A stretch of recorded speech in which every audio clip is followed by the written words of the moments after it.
lot of texture, like there's some actual texture on the canvas as well as the feeling of texture with the way that the artist has painted this. So some great brush work to create that texture. Not a lot of contrast. I mean, you've definitely got your whites and you've got some little bit of dark spots in here too, but it's almost a bit more of a narrower value range. Would you agree? Yeah, it is. One of the things is that I'm finding that a logical focal point for me, if I was painting this, would probably be, you know, somewhere in here, because we've got a bit of sunlight coming in the back and a bit of light coming in on the trunk. So to me, that's sort of a visually interesting sort of place. Or perhaps the focal point's more over here. And also, I would say focal point's sort of there too, yeah. It would be, but what I'm finding is that this dark here is not as dark as this dark up here. So, and this is very visually interesting. So the, you know, the highest contrast is really kind of up in the sky here.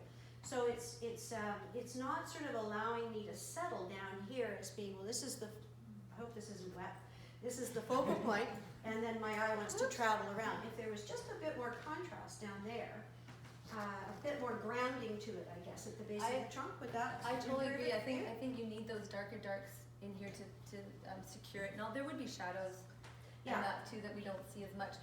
There's a natural entry right there, and then we do move through here. There's some nice movement as you come up, back down, but we do keep leading back to this spot. I personally would have liked to have seen a little more maybe detail or contrast or something to keep bringing the artist's eye back to that spot again and again, because what we tend to do is we do a quick loop and then we're out. Yeah. And I think if there were higher contrast in this area or detail, you'd loop out, but then you'd want to go back in. Yeah. That's why a focal point is so essential, is because you want to keep drawing your eye back to it, and we don't really have that with this piece, but otherwise, I mean, the technique is outstanding. It's a very nice sense of dappled light. Yes. You know, I get a nice sense of the dappled light and visual interest down here. If there was just a little bit more punch in that one part, I think that would improve. But I agree, and I think I love the muted, the narrower color palette. Like it's very almost tertiary, quaternary colors in here, which I really like. So not the intense secondary, primary colors, but colors are a lot more mixed, which I think works really well there. I think it does too. But yeah, something right there just to create some more movement. Would you back off the air holes in the tree? No, I wouldn't personally recommend decreasing anything up here. I think it just needs to be increased there. Well, especially if you think about it, this is the foreground of the painting, but the highest contrast is kind of up here. We need a little more contrast right here if you want to get into the piece.